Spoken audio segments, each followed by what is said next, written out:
And that is the sound of the GSTL starting. It's been a little bit of a hiatus here, but we're now back. And we've got 3 days in a row coming at you Wednesday, Thursday, and Friday, starting things off with Axiom Acer versus Seoul. Axiom Acer versus Seoul is today's match, and it's going to be a good one. Seoul is not out just yet. They really want to make some waves, and they actually won their first match the last time. Here we have the opposing team on the other hand. Axiom Acer in high spirits today, and they have every reason to. Yep, they seem completely unstoppable this season. Nobody is touching them. They seem to be the best prepared. There's some real magic going on in that team house. Seoul, on the other hand, despite their decent performance in Pro League, they had some changes to their roster. They lost innovation. And even when we went into the Pro League style format, they still haven't had as much success as people expected. But they're making a bit of a comeback right now. Yeah, they definitely do. And we're going to find out how good that's actually going to work. Having some sound issues here, but I guess we're going to fix that in just a second. Yeah, that's what you saw us go like, whoa! I don't know if you guys can hear that or not, but I hope not. Yeah, I hope not, because that was a little bit weird. Be that as may, we currently are looking at a match that the last time ended in favor of Axiom Acer in the first round of the GSTL. Back then, Hyver was actually the only player who was able to secure a few points for his team. And MMA was the most successful player in the elimination format when Axiom Acer was facing Seoul in round 1. And MMA today not in the lineup. Yeah, not in the lineup at all today, which is actually kind of surprising to me. I mean, of course, they've got their reasons, but it's a really strong player. And Hyva is going to come out today in a Zerg versus Zerg against Impact, so that should be an interesting one to watch. Yeah, that's definitely going to be an interesting game. And for me, it's a little bit sad. I wanted to see Mekia, aka Impact, in a different match than the mirror matchup. He has shown us last time already that he has a pretty cool style and is also very aggressive about it. Yeah. So going up against Hyva, we will probably not really see his normal style, since Hyva is just such an awkward player to play against. Yeah, I think if Impact wants to beat Hyva, he's probably going to play a slightly safer style than he's used to. If he wants to play aggression versus aggression, Hyva might just have his number on that, because Hyva is probably the most aggressive Zerg versus Zerg player that we have right now in Korea. One of the things, on the other hand, that really surprised me, and I mean in a positive way, that when I looked at the lineup for today, I actually saw that today's first player for Seoul is going to be last. Yeah. That's going to...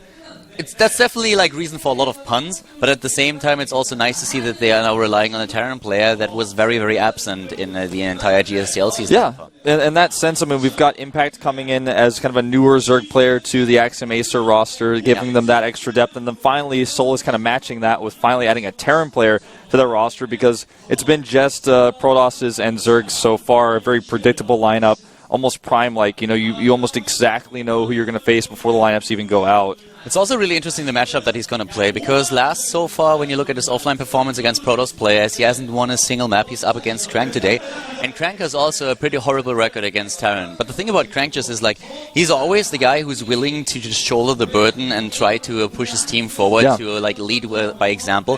So he will definitely have prepared a lot for this match. And if you give him the chance to prepare a specific map against a specific player, he usually always comes up with a strategy, and he puts so much effort into it to just show the team, hey, we can do this, and I'm going to lead the charge here. Exactly. That's very well put. Yeah. He wants to get that team morale up. He comes out first for his team more than any other position, and it's almost like for him, it's not about the map, it's about the position. He's like, all right, I don't care what you guys, whoever wants to play on this map, doesn't matter. I'm coming out first. I'm going to lead the charge. I'm going to get that first point, get the team motivated.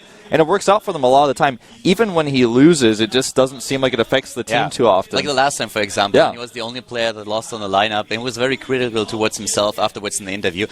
I feel like sometimes he's a bit at risk of being too harsh to himself, actually, like putting too much pressure on himself here. He's doing a great job as a player coach. But, well, we are having a quick look, of course, at the recent results. That was back when 4U, formerly known as FXOpen, was going up against Team AZUBU. They were not able to go for the victory here. And as you can see here, with a 4-2 in the end, AZUBU defeating the team of Joya. Yeah, pretty straightforward game. The only thing that was really rare about that was that Tastar actually did take his win in the Protoss versus Protoss, so he was very happy about that. And this puts us in our current standings. Axiom Acer still way at the top with plus 11, 5-1. Doesn't look like anyone's passing them anytime soon. Seoul still remains in the last place, 1-5 with a -7.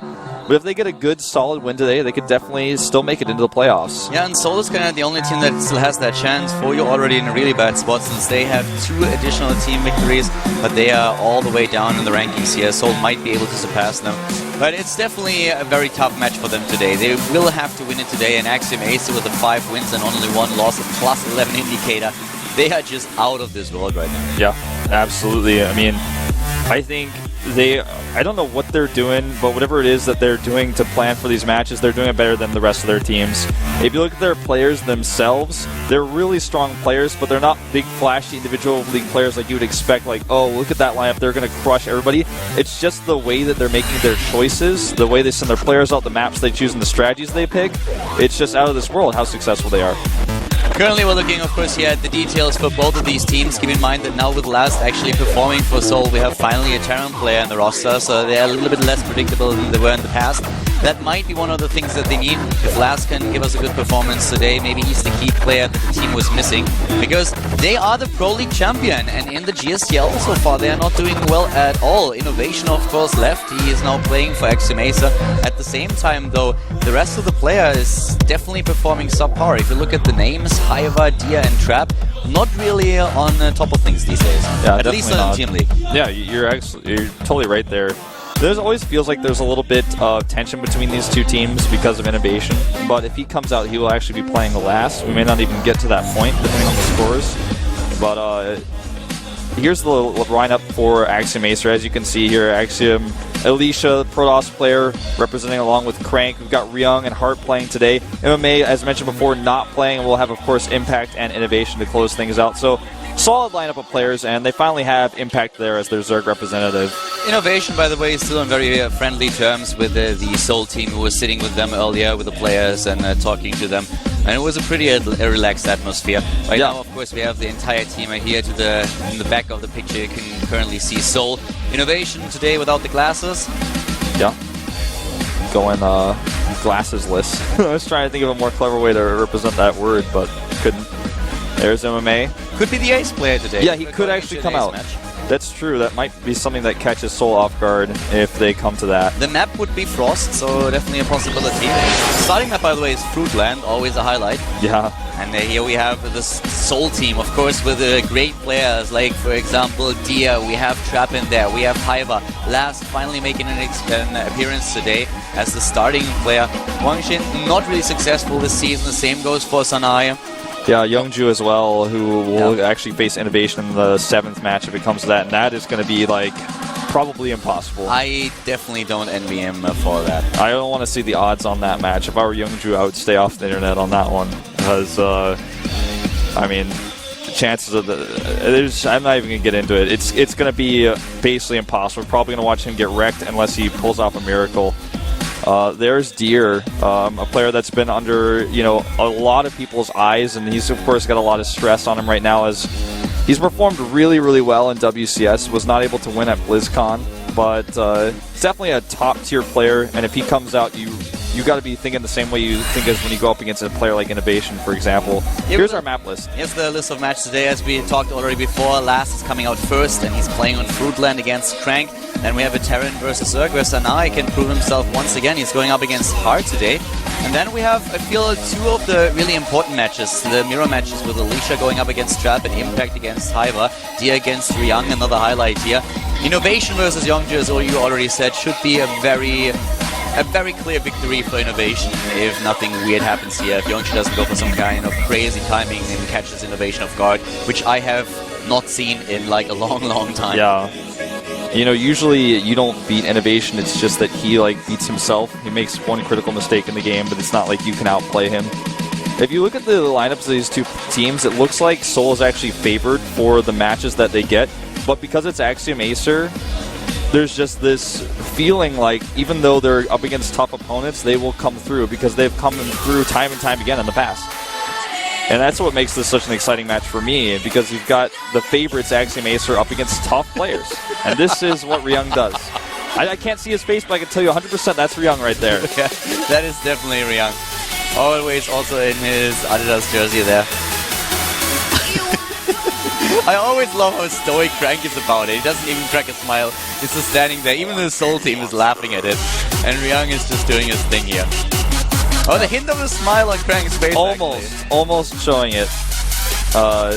He's got to be serious. He's got to be the representative of his team there at the front. And the Seoul coach, as usual, wearing interesting pins. This time not the leaf, but a rose. Maybe he's in love. Feeling romantic. I'm not sure, but he's always got a different pin. I just love this banter between Crank and Ryung the entire time. This is something that just never gets old. No, it certainly doesn't. And then, I mean, you guys can see them do this on camera, but Callor and I see them off camera all the time, so we get to see what goes on behind the scenes and how much these guys are really, really close with each other, how much they're really great friends and teammates, and that really, actually, I feel contributes to the success of this team this season. It's like a family. It feels like the old TSL days where everybody's just so close with each other, like best of friends. Well, Ryung today, he definitely has a chance to show also his skills because he's going up against a great Protoss player.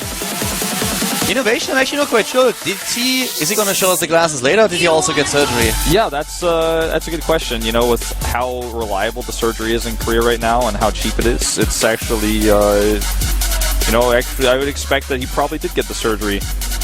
And I know you yourself got surgery as well, and your eyes is working out pretty well for you. I'm really happy with mine. Yeah. Well, thanks for coming down, guys, by the way. I didn't get to see that cheerful, but I'm sure we'll get to see it a little bit later. Yeah, like you said, your surgery working out pretty well for you. I have a lot of friends in Korea who got it. Everyone's happy with it. And my vision is not as bad as yours originally was, but I'm not perfect. Like I'm maybe like 85% or something. I don't know how it is in 20s or whatever, but I thought about getting it. I might get it one day. It's actually pretty easy. Like I was really happy with it. It takes a little bit to just readjust, but it's actually really fine. It's pretty convenient. So yeah, we might actually have gotten the surgery as well. A lot of the pro players here in Korea got it so far, MC being one of them, and actually a lot of the players of the LGIM team got the surgery, and maybe Innovation one of them, or we will see him with the glasses later on when he's in the booth. We'll find out, I guess. Yeah, or maybe he's just like, no, you know what, I don't need these glasses anymore. I want to give Youngju a chance today. I want to try to play without my glasses. Actually, he was looking really good in the glasses. I liked it. He also had this black and red rims. That was actually pretty cool. Yeah, actually I feel like he's one of the players who can actually pull the glasses off really well, but also without the glasses looks really good. I'm trying to think of other players like that off the top of my head, but not all the players got rid of their glasses pretty much, so I'm at a loss. Marine King actually, one of those. Here's Crank, our starting Protoss. Always the leader of his team, usually as a starting player no matter what team they're up against, and he's leading the charge yet again. Hey, talking about Marine King, actually, I tweeted about this, and I felt when I was watching BlizzCon, I was watching the final, that Marine King somehow, when he left the scene to play a LoL, that he passed on his curse of being the internal second to Jadong. Yeah, no, actually, like that. I talked to a lot of people about this as I was watching that finals, that exact same thing. I mean, eventually Jadong has to win one, right? I mean, he has like at least 2 more tournaments lined up this year, so I feel like at some point he has to win one of them. He's always ending up second place, and him being in the finals all these times is also such an accomplishment, but at some point it's really just time for him to finally claim a title. Well, Marine King did eventually win an MLG Arena, if I'm not mistaken, so he did get like that one first place. It wasn't that big win, of course, that he always wanted. Yeah, but the funny thing is that even though he got his titles, the one thing that really sticks with you is all the titles that he didn't get. Yeah. It's actually a really great story. I like it when, no offense to Jadong, but I love it when a player always gets second, because it makes for just all this hype, and like, even if he gets second, there's so much hype and everyone's excited about it, because it's like a curse. Look at this guy here in the booth for the first time in this season. It is last, and we haven't seen too much of him just yet. Therefore, also 0 games played. And as I mentioned before, that's not only true for this, but in the entire matchup, he hasn't played any matches against Protoss players in Heart of the Swarm offline just yet, so he will have to prove himself today.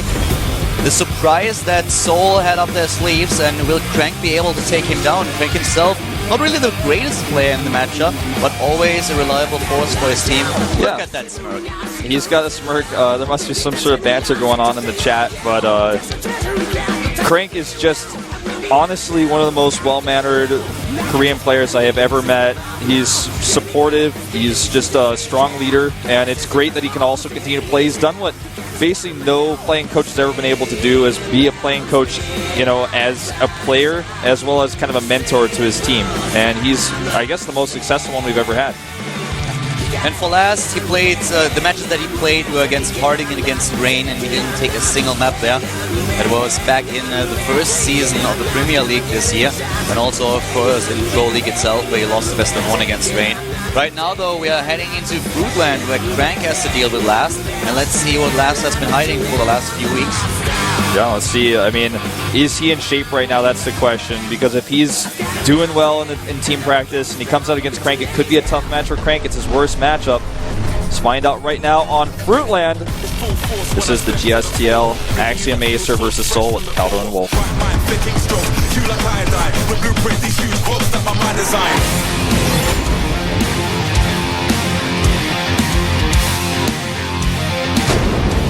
And starting to the top right of Fruitland, we have the Protoss player starting for Axiom Acer here. It's the captain, it is.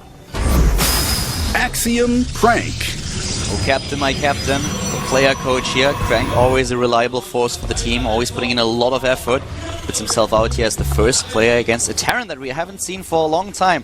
The first player for his team today, it is. Soul last. Comes out first, though. Yeah. He's got the pink mouse. I noticed this. I know you have Parting's pink mouse. Yeah. That's one of the esports horcruxes that exists, but... exactly. That's definitely one of the esports horcruxes, and it's worth $125,000. That's the prize money they want. Oh, Canada, Australia, and another Aussie. Yeah. I saw that. Good day, Aussie esports. Really, we have to actually put in a requirement in that if you are from Australia and you are in the studio and you write cheerful, you have to mention the city where you're from as well. You cannot just say like you're from Australia. I mean, that's a continent that's pretty big. It's kind of a big island over there. You have to say like at least East Coast, like more the Melbourne person, more of a Sydney person, or actually from Perth. Well, this guy's from Hawaii. Yeah, he's from Hawaii, and I actually have not had the chance to go to Hawaii yet. That's something I will do before I die. At least I hope. Why would you go to Seoul like in the winter when you're actually from Hawaii? That sounds like horrible. Well, it's because StarCraft, man. Yeah, but you can also like enjoy StarCraft in the summer. At least the weather's a little bit better, you know. Yeah, I suppose that's true. But we have fruits because we're on Fruitland, so that's already worth a trip. Yeah, and CC first, no probe scout from Crank. So Crank actually playing a little bit risky, which is actually kind of unusual for him. And also against a player like Last, it's really hard to study his playstyle. I'm actually a little bit surprised by this. One of the things that we have, by the way, is also the new patch. So we have a couple of changes, very subtle changes, and we still have to find out how they come into play. But one of them is that the speed for the Oracle was, of course, by now increased amongst other things. So the Oracle is actually was already a very good opening in the past. You proxy your Stargate and try to be a little bit aggressive with it. But the Oracle right now, with the additional speed, can actually escape a little bit easier. So as long as you keep it alive, you always have this threat towards the base of the Terran player, and that's something that comes in really, really handy. So we could see an Oracle opening here for Crank. We'll have to find out what exactly he has in mind. Yeah, Oracle opening is actually getting so much stronger because of this. It looks like we're just going to see some early pressure into a fast Nexus here by Crank. He's chrono boosting out his gateway units. He sees the bunker, but he does not check and see the double barracks. And the double barracks in the main base is pretty rare for this matchup right now as a follow-up. So not seeing this is actually a little bit painful for him because there's going to be a little bit faster marine pressure than he expects. And if he uses any of his Mothership Core energy early on, then it's going to be a little bit tougher to defend that. If you're a little bit newer to the map and you're just wondering what it is all about, it's all about the lemons here. And we're actually not joking. Like, there are 2 lemons on the map that you can harvest. You have to take them down, and then they reveal kind of gold crystals, and they are worth 500 minerals. So if you dominate and you have the control over the map, you can always go for the lemons and get this extra mineral income. And yep, once again, this is no joke. People are always thinking we're kidding when we talk about this, but this is actually one of the unique things that we have on this map. Yeah, it's true. It's unique to really all maps that are using competitive play. And the Mothership Core gets chased away right away, but he does see very importantly that there's a fast follow-up in Marines, and this could be for Oracles, like you talked about before. It looks very likely here. Yeah, if you let the probe close by, then usually you want to proxy something, and it makes a lot of sense to go for the Stargate here and then just go for an Oracle. And even if it's a little bit later with the added speed, you can just be so annoying. You pick up a stray Marine here and there, you have a look at some SCVs that might just build a few buildings. And there's the Stargate. So no surprises here. Crank testing out the new patch with a bit of a different opening on the other hand. Not going for the Stargate right away, going for the expansion first. Yeah, delayed Stargate as you can call it. Now the Forge here is really nice because it gives you upgrades to go into a nice follow-up afterwards. You also can get a cannon up at your natural if there's a big follow-up. And in this case, there's going to be a pretty aggressive follow-up with 3 barracks. This is actually pretty good at defending the Oracle as well because you have so many Marines and you have the ability to split them between bases. You also can get the turret up with that eBay. The problem is that the Oracle appearing in your base at first could do so much damage already. If you do not have a missile turret in a mineral line and there are no Marines present, maybe they are all in the low ground guarding that natural, then the Oracle in the main base, if you miss that for a second, then suddenly you lose so many harvesters. And it's already on the production tab, so as expected, Oracle from Crank here, pretty good position and a very straightforward line into the mineral line in the main base of Last. Yeah, and he actually knows the timing. You can see very clearly here that he's going to go ahead and send these Marines up. He knows that either an Oracle will come into his base in a few seconds or an Observer, in which case both reasons would allow you to have Marines there to defend. Or rather, if you have Marines there, it will allow you to defend. So, turret goes up here as well. Looks like he was killing strawberries, but he's just killing the plate. You don't kill strawberries, you actually eat them. Yeah, generally. Zealots, can they eat? That's a good question that we don't have time to answer because here comes the Oracle.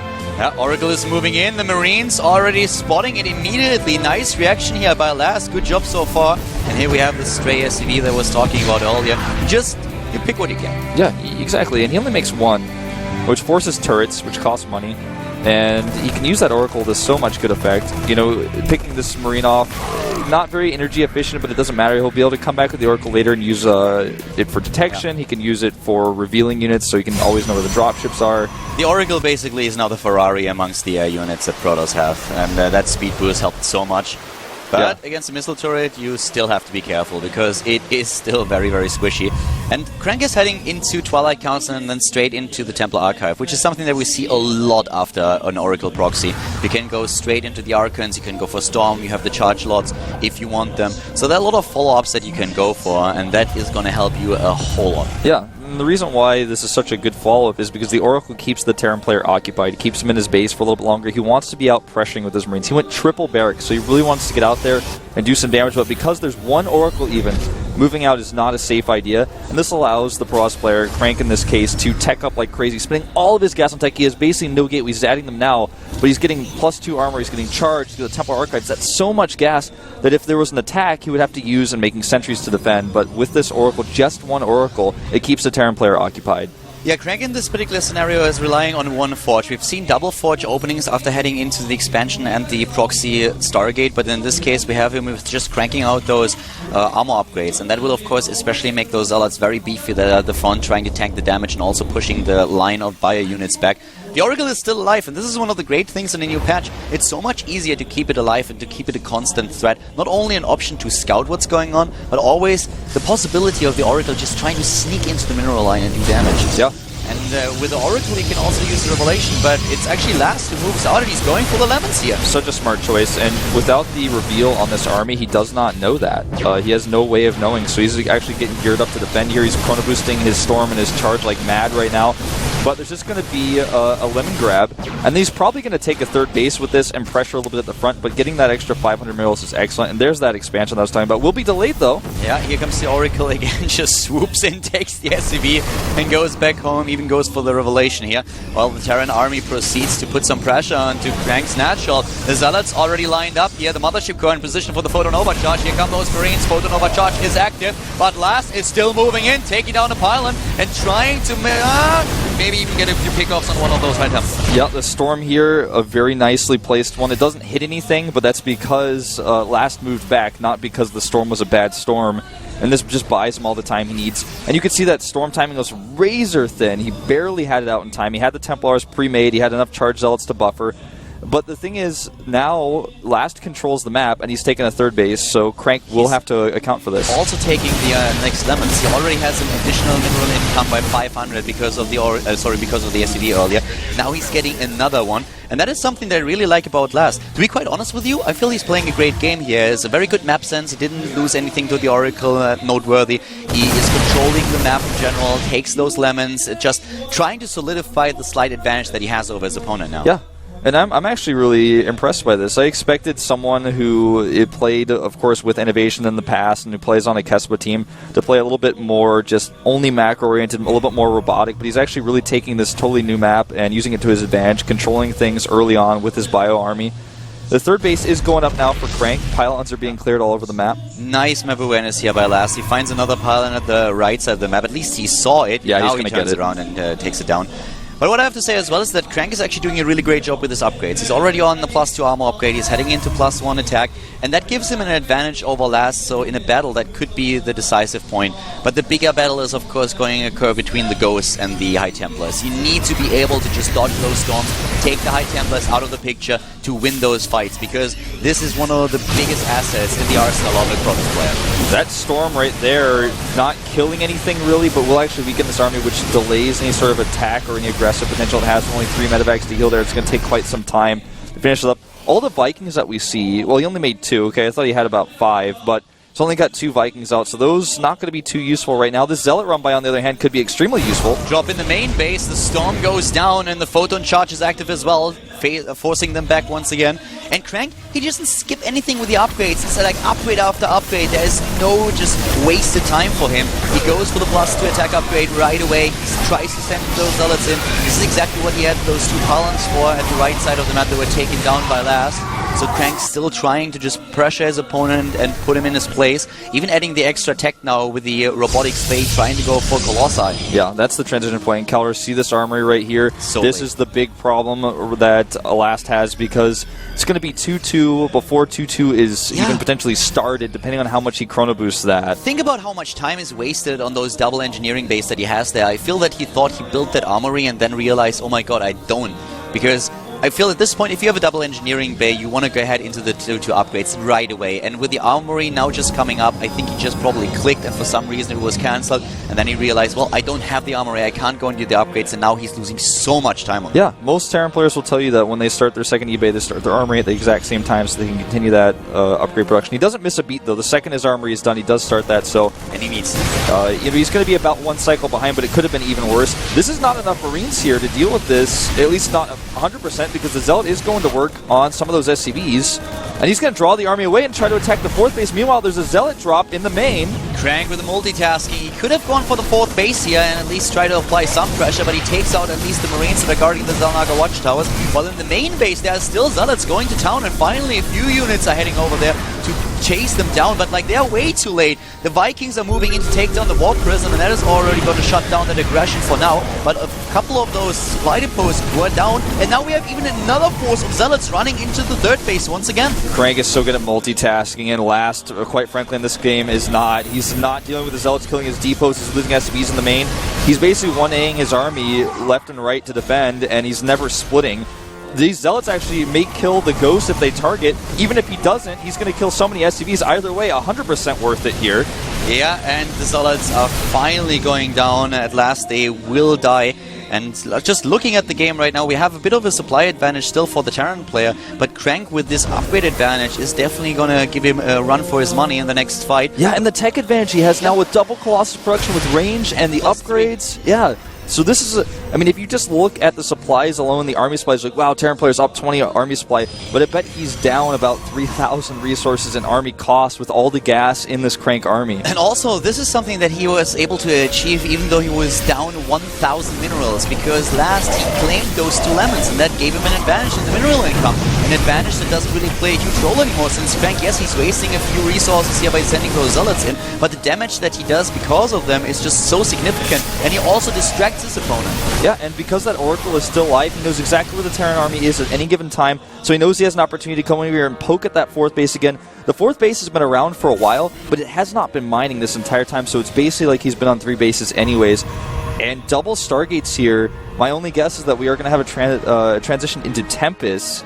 Yeah. We've seen this work okay in the past. Sometimes it gets a little bit weird, though. He definitely has a lot of options right now, and he wants to make sure that he has all of his tech trees in position. He could go for the Tempests here and try to just zone out the Vikings a little bit, give those Colossi just a bit of a buffer there. So a lot of options for him of what he could do. We have 14 Ghosts still on the map, and they will do their best to keep those Templars out of range and make sure that Storms are not becoming a huge problem.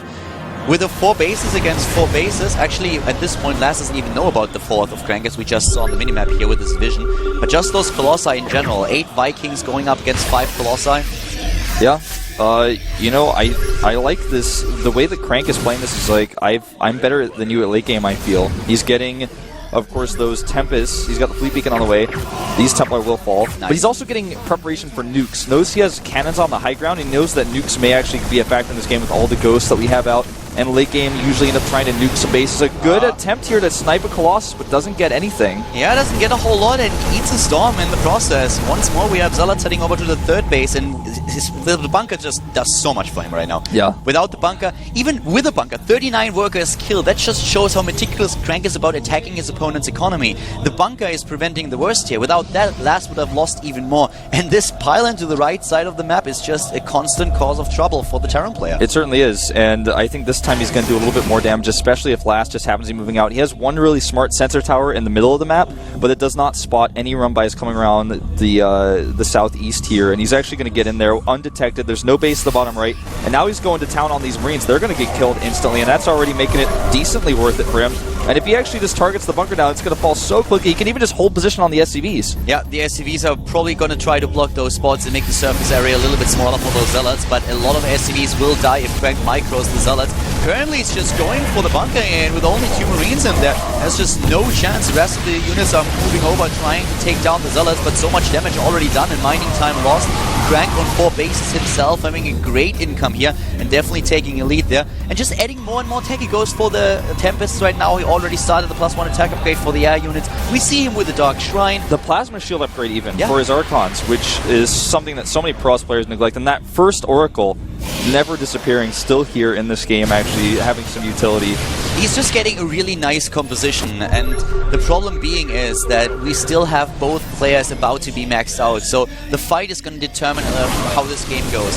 Crank is the one who has a massive bank, which he can use to just warp immediately after the fight. He might even add a couple of gateways just to be on the safe side here, and to be able to warp in additional Zealots. But at this point, he's looking pretty strong. Constantly harassing that third base, a constant problem for Last. Always has to send units down there, and he's on the losing side of the battle. Yeah. I mean, he's losing Marauders, a few of them every time. He's losing mining time. That base at the bottom right at this point is basically only mining half of the time, so it's essentially a half base. He's always losing mining time, and he's spending money to repair the bunker. The Zealots just keep coming. The Tempest count is getting pretty high here, and this is all going to be about micro in this game, because look at the army supply. It's 30 up right now for Last, but that doesn't mean a whole lot. I mean, you can't just say, oh, he's got the better army, because the armies are pretty even. There are 5 Templar, there are 7 Colossi, 4 Tempests, a few Archons here. I think he wants to get more Archons into his army. He's waiting, trying to decide what he wants to build. As you can see, he's got so much free supply right now. And we have a lot of Ghosts on the other hand, 20 Ghosts in total, which is actually very scary. If those Ghosts get their EMPs and snipes off, that could be definitely a huge problem for the Protoss player. I actually feel he overdid it a little bit with the amount of Ghosts that he has there. Yeah, it's he might want to actually think about switching some more of those into Marauders, because Ghosts, they have a decent amount of hit points. They don't do a ton of damage to armored units. There are 17 Vikings too. That's pretty high. So the Colossi need to be very careful with how they engage this. Funny as it is, we don't see a single Zealots right now. Not a single one. You're absolutely right, as you guys can see here. This base goes down. This is a big victory for Last, who actually, if he wants, could pick up the lemons on his way back. There we go. 16 Zealots immediately warped in with all of the gateways that he had, heading over to that third base once more. But this is going to be a very nice rock, paper, scissors match that we have going on right now, with the Ghosts against the High Templars, the EMPs against the Shields of the army, then the Vikings trying to counter those Colossi, and the Tempests doing their job. And finally, Last has even to just lift his base, because he's like, well, I don't know what to do against that. The lemons are now being taken out. This time it is actually Crank who moves it. And just the bank that he has. Crank is taking control of this match. He's at nearly 200 supply against 175. He has a massive bank that can always be used to just Protoss the Terran player and warp in unit after unit once the battle has started. Both are dropping in supply. And talk about, let's talk about mineral income. There are only 30 SCVs left, and he had to lift his base. There's missing some income here. 500 minerals per minute as a Terran player this late in the game, the 26-minute mark. That's not ideal. He's now sending DTs because he knows there's no detection. Yeah, you know, the Terran player has to do something. I feel that Last is not going to last very long if he is not forcing a fight right now. He has to do something. The battle is constantly going in favor of Crank, and Round, the Terran player, is moving in, getting good EMPs off here against the army. The positioning for the Vikings is pretty decent, but all those Tempests are doing so much damage. Storms are going on the double time warp. Both are dropping in supply so fast, but Last is actually the one who gets a lot of damage done here, but he's losing his entire army in the process. Still 50 supply ahead for the Protoss player. Yeah, Observer comes in here. He's just instantly remaxing his army, and I think this might actually be game, because he doesn't have any answer anymore. He doesn't have any money left. The Ghosts are trying to sneak around here and use their cloaking ability to do damage, but they're just not able to damage the Colossi. The Colossi just doing so much work. There was basically no Marauders in the army. And one of the reasons why Crank didn't go for the chase was because he didn't have any Observers anymore. He immediately went for a double Observer production. Those Ghosts definitely a bit of a problem for him because of the cloaking ability. So he stuck with the cannons. He stayed close to the cannons. The Ghosts couldn't move in, but Crank could chase the army. But he's still 50 supply up, and he has what it takes right now. He has those Observers in the game. He's on 3 upgrades. The third armor upgrade is still missing for Last. and the Protoss player with Tempest, with Colossi, is going for 11s again. He's playing it safe. Did you see how many Templar you just warped in? 16. You guys know how much gas that is? Now, it's 150 times 16, and I'm not going to do the math, but it's... 150 times 16, that is 24. Yeah, 1,200, right? Is it 1,200? Huh? No, wait, hold on. No, that's not right at all. Anyways, it doesn't matter. 2,400. I thought 2,400, but then when you said 1,000, I was like, no, it must be half. I must be wrong. I'm so close on that one. I was almost really happy with myself. I almost had 2,400 because I thought, times 2 and then divide by 2 and then 3 times 8 is 24. That's what I was doing. When I calculate something like that, I always do the tens first and then the single digits. That's why, and then I add them up. No, that's because you're German and efficient, I guess. But That could be. Well, this game is essentially over. I hate to say it for Last fans, but this army, not only the army supply, but if you actually look at, I wish that we could have the army tab to see the cost of these two armies. Look at that. 8 Archons, 8 Colossi, 4 High Templar. The only way that Last is going to win this battle is if this nuke that he's currently building hits the army of Crank. But I don't know, man. He could actually just rebuild the entire army in 2 seconds if that happens. That's also true. And here's the planetary that finally goes down. Look at that range, all those Tempests. They are killing everything, taking down all the support, all of those Medivacs are just ancient history, and the Colossi are moving in to sweep before. Last is going out first. He's the loser in game number 1. Crank with a victory here for Team Aximesa. Really well played by Crank, just constantly harassing that base at the bottom right. I feel like what we could have seen was even a second bunker. I mean, that's 100 minerals. You put 2 Marauders in there, or a Marauder and 2 Marines, whatever you want. And the bunkers put next to each other minimize the surface area a little bit. Yeah, he needed a little bit more defense than the third base. It was a constant problem for him keeping those SCVs alive. And Crank never stopped. He always sent units in it. At some point, Last should have been like, you know what? I get it. I need more defense there. And he should have just built it. Or even a couple of supply depots, just trying to make sure that everything is neatly blocked off. I'll be honest with you guys, the multitasking of Crank was probably at least twice as good. He always had harassment on 2 sides of the map. And Last would... I mean, I don't know what hotkeys he was using, but it looked like he was 1Aing whenever he saw a threat, and then Crank came on the other side. He always had the Oracle for vision of the army. He had the Warp Prism in the main base, and Last would only defend one location, but the second he went there, the next location was attacked. When he had that 4th base up, he wasn't mining from there for so long, and his 3rd base was under attack, so he had to constantly pull his SCVs away. His income was so negatively affected by that harassment. I actually like what Last did in the early mid-game, and I feel he dominated the map a little bit. He even got the 2 lemons, but in the end, Crank wore him down. He always had attacks going on at every particular position in the map, at the 4th base, at the 3rd, going into the main base with the Warp Prism. And Last never really... he just reacted. He never really tried to apply pressure on his own. Yeah. And that was a big problem. So exactly. He waited so long, and over time, Crank just wore him down. I think that the opening for Last was much better, just if you think of it builder-wise. Defend the Oracles with losing only 1 SCV initially. That's a huge investment by Crank. He also has the aggressive army that can either pressure Crank directly or get the lemons. Because of how long he had to wait. He decided to get the lemons, so he took a bad situation, made it okay with that aggressive army. It's a really good build for the map, but then he just couldn't defend his bases. Yep. He had a lead and he couldn't hold on to it. So we have a lead for Aximesa now. They're once again ahead in the series with a 1-0 now against Seoul. And the next game is going to be a match where we will see Sanaya again. Sanaya, a player where we've heard a lot about him. Jakji was talking about him when he was still on NS Hosta and saying that he shows a lot of promise and he could have this breakout performance. So far, that wasn't really the case. Yeah. He is a little bit lackluster in the GSTL and the Team League so far. And he's going up against HOT now. Yeah, and this should be a pretty exciting one. Hart is a player who you never really know exactly what to expect from him. In the past, he was really considered to be a cheesy player. Then he went into macro mode, and now he seems to have both styles. It's almost like you compare him to, if you want to compare him to a pros player like Hurricane. In the past, he showed mostly timing attacks, snipe strategies, and then he became a more macro-oriented player. I feel like Hart's the same way. The matchup is definitely going to be an interesting one because the problem for Seoul is that they really need a few wins that nobody expects, and Sanaya might be one of those guys who could deliver such a win. But Hart is definitely not someone you should take lightly, especially when you're a player that hasn't really been out there for this long. So Sanaya gonna try his best here against the Aximesa Terran, but so far everything is going according to plan for the team of Total Biscuit. This is true. Hart, on the other hand, if you look at his most recent GSTL matches, not the most impressive record. He did win his most recent one, but the ones before that, the last 4, he did lose all of them. So, fairly similar to Sanaya in that regard. And Sanaya is a player who's shown in the past if he's on, he can definitely take a good game. But if he's feeling a little bit nervous, there's a little bit of something that's feeling off for him, he might die to just a two-pronged attack or just mess up his micro in a defense of a 2-racks. He's 0-7 in the GSTL, pulling an Nori here. Last 5 GSTL matches, all of them lost, of course, with an 0-7. What do you expect? Yeah, it's pulling a bit of a Tacita here. Yeah.